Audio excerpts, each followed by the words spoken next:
नमस्कार, बातम्यांच्या लंच बॉक्समध्ये तुमचं स्वागत. 1995च्या कर्मचारी पेन्शन योजनेअंतर्गत पेन्शन मिळणाऱ्या कर्मचाऱ्यांना किमान 7,500 रुपयांची पेन्शन देण्याची मागणी करण्यात आली आहे. ही मागणी मान्य न झाल्यास आमरण उपोषणाचा इशारा देण्यात आलाय.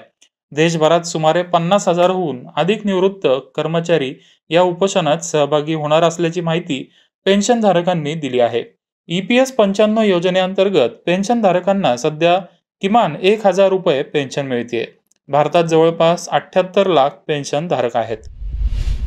अंतरिम अर्थसंकल्पापूर्वी आंतरराष्ट्रीय नाणेनिधी संघटना म्हणजेच IMF ने 2024-25 आणि 2025-26 या आर्थिक वर्षात भारताच्या सकल देशांतर्गत उत्पादन म्हणजेच GDP मध्ये 0.20% वाढ होईल. तो आकडा 6.5% होईल असा अंदाज वर्तवलाय. तर 2023-24 या आर्थिक वर्षात GDPची वाढ 6.7% राहील असा अंदाज वर्तवण्यात आलाय.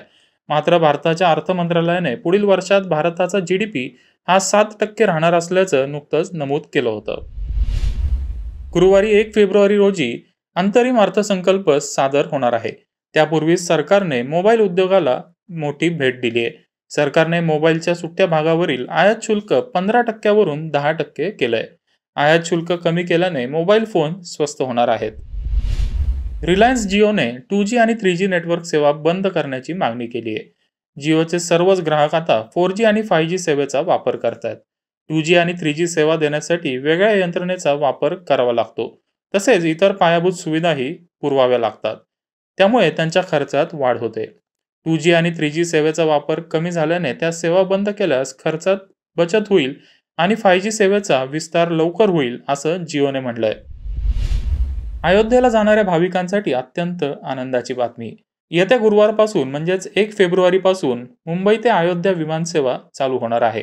मुंबईसोबतच दिल्ली, चेन्नई, बँगलोर, अहमदाबाद, जयपूर, पटना आणि दरभंगातून अयोध्येला विमानसेवा चालू होणार असल्याची माहिती केंद्रीय नागरी उड्डाण मंत्री ज्योतिरादित्य शिंदे यांनी दिली आहे.